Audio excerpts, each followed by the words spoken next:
Vystupujeme z autobusu na mieste, ktoré sa volá Thingvellir a je to miesto, kde zasadal najstarší parlament na svete.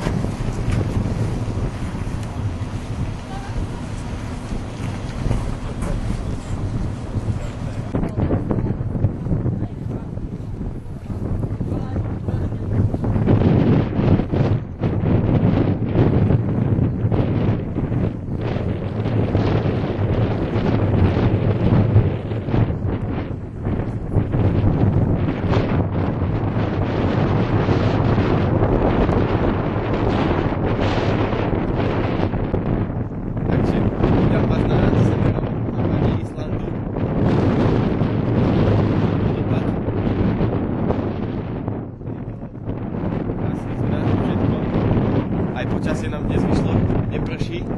Krásne slniečko máme. Zatiaľ. Nazdar. Viete, čo je zaujímavé na tomto mieste? To, že sa tu spájajú dve litosférické dosky. A to európska a americká. Každý rok sa vzdialujú od seba 20 cm. Čiže za nejaký milión rokov to budú až 2 km. Zatiaľ peace. Nachádzame sa na ďalšom zaujímavom mieste. Tu na tomto kvázi pamätníku si môžete všimnúť meno jedného takého islandského obchodníka, ktorému sa podaril huzarský kúsok, a to predať polárnu žiaru. Takže ak by ste niekedy boli na Islande, tak tu odpočíva tento obchodník. Konečne poriadna studená tatranská voda.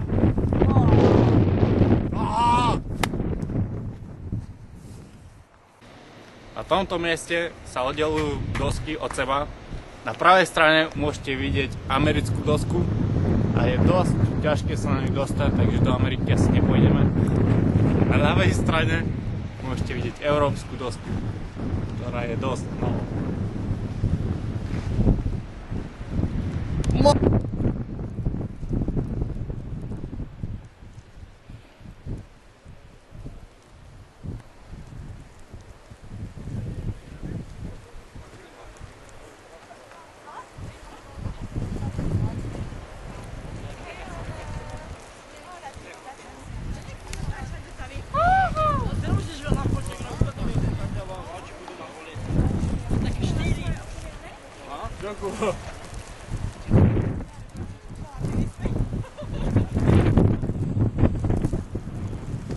Takto to vidíte, nakoniec sme sa dostali aj na americkú litosférickú dosku. To som si nemyslel, že pôjdem na Island a skončím v Amerike.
Nachádzame sa v Reykjadúre, čo je najstaršie mesto, kde sa využívali geotermálne pramene.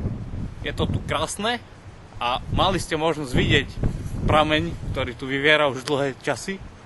Tak neváhajte a príďte sem.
Nachádzame sa na ďalšom zaujímavom mieste. Táto rieka, čo tu tečie, vlastne tečie po korite, ktoré vytvorila horúca láva. Takým najzaujímavejším ukazom tu je most, ktorý vidíte, ktorý bol niekedy z prírodného materiálu, čiže z kameňa, ale neskôr sa zrútil a preto je tu teraz tento most železný.